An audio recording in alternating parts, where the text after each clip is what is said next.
10 thất bại của sinh viên năm nhất. Chào các bạn tân sinh viên, trong video ngày hôm nay, Khoa học ứng dụng sẽ chia sẻ cho các bạn biết về 10 thất bại của sinh viên năm thứ nhất để các bạn biết và tránh những thất bại đó. Mình tin rằng các bạn sẽ không lãng phí 10 phút để xem hết video này đâu.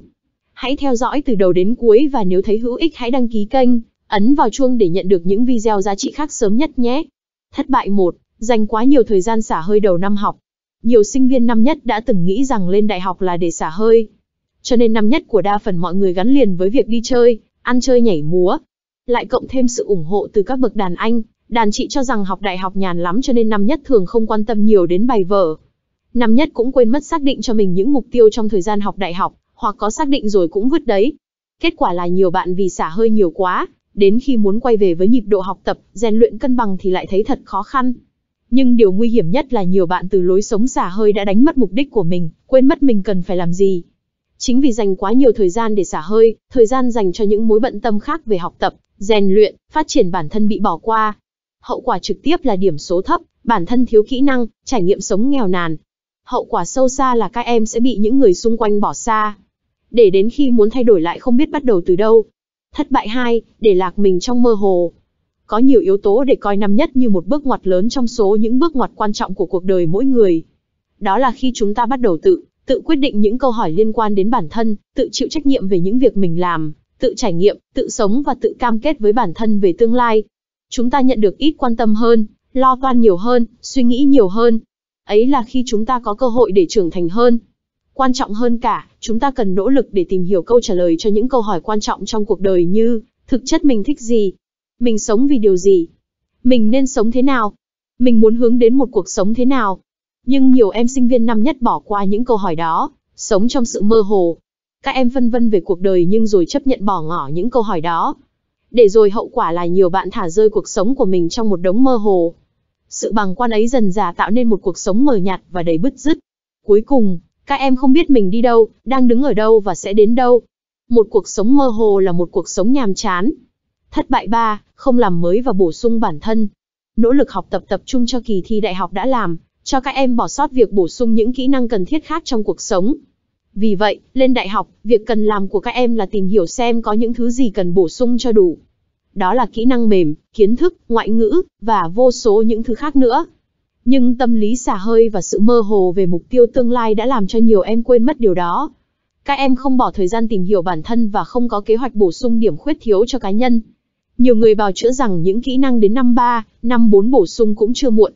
Tuy rằng kỹ năng là điều có thể học tập và rèn luyện được nhưng các em cần một thời gian đủ dài để rèn giũa mọi thứ. Cuộc sống cần nhiều thứ ở con người, không có cá nhân nào có thể khẳng định rằng mình có đầy đủ hết các kỹ năng cần thiết. Những người xuất sắc nhất là những người luôn nhận mình yếu, thiếu và luôn nỗ lực không ngừng nghỉ để bổ sung. Nhiều bạn trải qua năm nhất mà không đọc nổi một cuốn sách, không nghiên cứu về chủ đề mới nào, không bổ sung thêm kỹ năng cho mình, kiến thức xã hội không được cập nhật. Đối với các bạn ấy, năm nhất là những trận chiến game thâu đêm không mệt mỏi hoặc những bộ truyện diễm tình miên man. Thất bại 4, mất đi sự tin tưởng của những người xung quanh. Điều may mắn nhất trên đời là khi chúng ta được tin tưởng. Các em có được tin tưởng hay không? Khi còn được tin tưởng nghĩa là cuộc sống vẫn cần sự hiện diện của các em, chúng ta vẫn tồn tại một cách có ý nghĩa. Khi các em bước qua cánh cửa vũ môn để trở thành tân sinh viên, các em nhận được rất nhiều sự tin tưởng. Đó là niềm tin của thầy cô, bạn bè, người quen, họ hàng. Và là niềm tin từ những người các em yêu quý như cha mẹ. Cũng là niềm tin của chính các em với bản thân mình. Nhưng năm nhất, nhiều em lần lượt bỏ rơi đi niềm tin mà các em đã nhận được. Các em sống buông lơi, bỏ bê học tập, không phấn đấu vì tương lai phía trước. Những thứ khác mất đi có thể dễ dàng lấy lại nhưng niềm tin một khi mất đi thật khó tìm lại. Hãy nhìn lại bản thân. Không dễ gì để được tin tưởng nên đừng dễ dàng đánh mất đi niềm tin và sự kỳ vọng dành cho các em. Thất bại 5, quen dần với sự tầm thường. Thời gian đôi khi có một tác dụng khá tai hại là làm cho con người chấp nhận được những thứ mà đáng lẽ họ không nên chấp nhận. Kỳ đầu tiên, nhiều em sinh viên năm nhất có thể đã rất kinh ngạc và thất vọng khi nhận điểm những môn thi đầu tiên của thời sinh viên. Thực sự đó là những kết quả khó tưởng tượng và khó chấp nhận. Thế rồi thêm một kỳ nữa, các em trượt một số môn, các em có buồn và thất vọng nhưng không còn thấy cắn rứt như trước. Đến một kỳ nữa, các em thấy đó là chuyện thường tình. Dần dần, các em không còn tự trách bản thân mình nữa.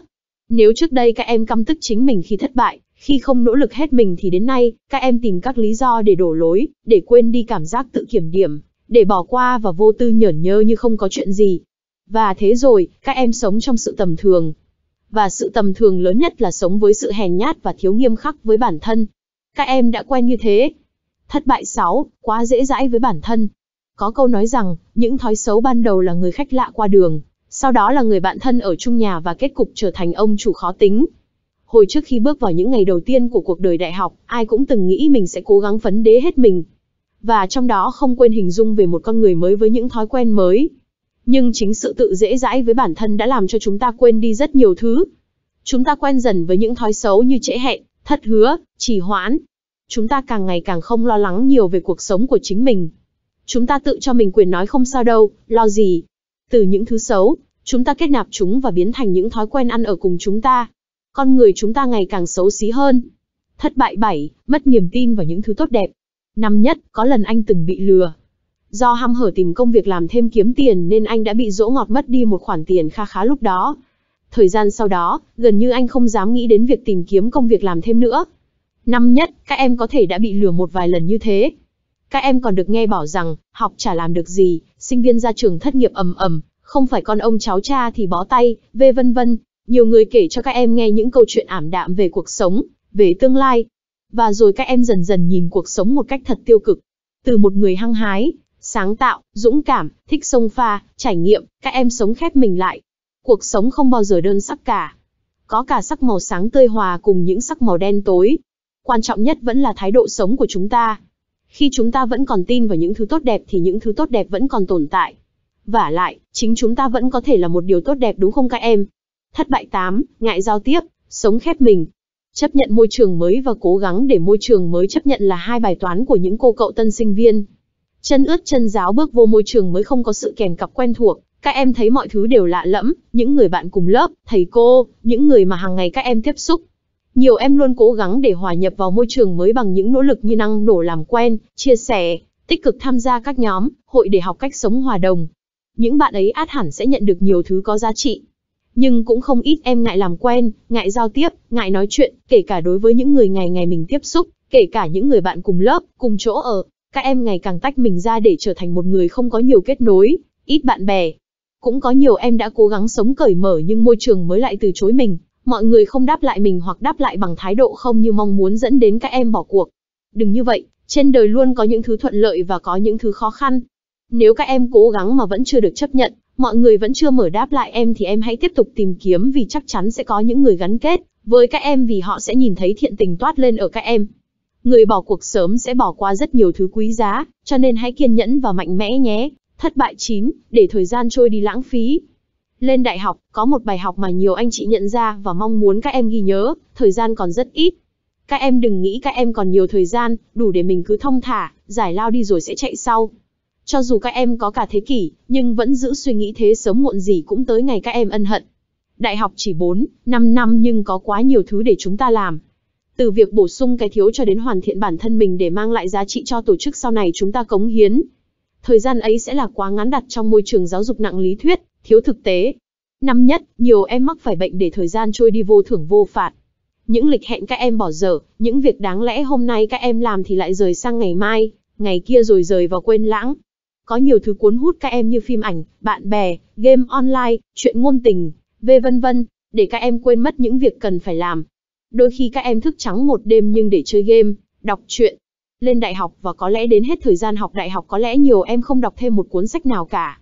Như vậy có phải là các em sử dụng thời gian đúng cách hay không? Hay nhớ thời gian là vàng đó, hãy tiết kiệm nó. Thất bại 10, nghĩ rằng mình không còn cơ hội để thay đổi. Thất bại là xấu xa. Thất bại là trở ngại. Sự thật không phải vậy. Hiếm ai trên đời lại không trải qua những thất bại. Có thất bại mới có thể có được sự bứt phá. Nhưng cái cốt lõi là chúng ta thừa nhận thất bại của mình và cố gắng để chống lại những thất bại đó. Không bao giờ lại quá muộn để bắt đầu một thứ gì cả, nếu các em vẫn còn niềm tin. Hy vọng các em hiểu được rằng, mình vẫn còn cơ hội để sửa sai. Những thứ trong năm nhất các em chưa làm tốt, hãy học cách để làm lại, để trưởng thành, để xóa tan hình ảnh cũ của mình và kiến tạo một con người tích cực. Rồi các em sẽ gặp thất bại nhiều lần. Nhưng thất bại đáng sợ nhất là các em bỏ cuộc trước thất bại, lúc đó mọi cánh cửa các em đã tự khóa chặt. Với một sinh viên vừa trải qua năm nhất, ai dám bảo rằng các em không thể tốt hơn. Trước mắt là con đường để các em đi. Chúng ta không biết tương lai như thế nào nhưng nếu không nỗ lực chắc chắn chúng ta không thể đạt được điều tốt đẹp. Đừng quên các em vẫn còn trẻ, mà khi còn trẻ chúng ta vẫn còn nhiều thứ để tự hào về bản thân. Hãy dùng những thứ đó để bứt phá nhé.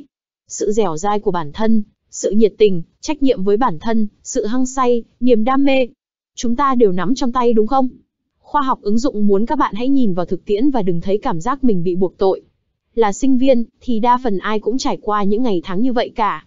Mục đích của mình cũng chỉ là mong muốn các bạn biết sai để sửa, để tốt lên đi. Hãy luôn là một người trẻ năng động, tràn năng lượng và luôn mong muốn vươn tới những điều tốt đẹp nhé. Hãy sống thật tốt, sống trẻ, sống không chối từ thất bại và nỗ lực vươn lên, nỗ lực hướng về phía mặt trời các bạn nhé. Chúc các bạn luôn hạnh phúc, thành công trong cuộc sống. Hẹn gặp lại các bạn ở những video tiếp theo.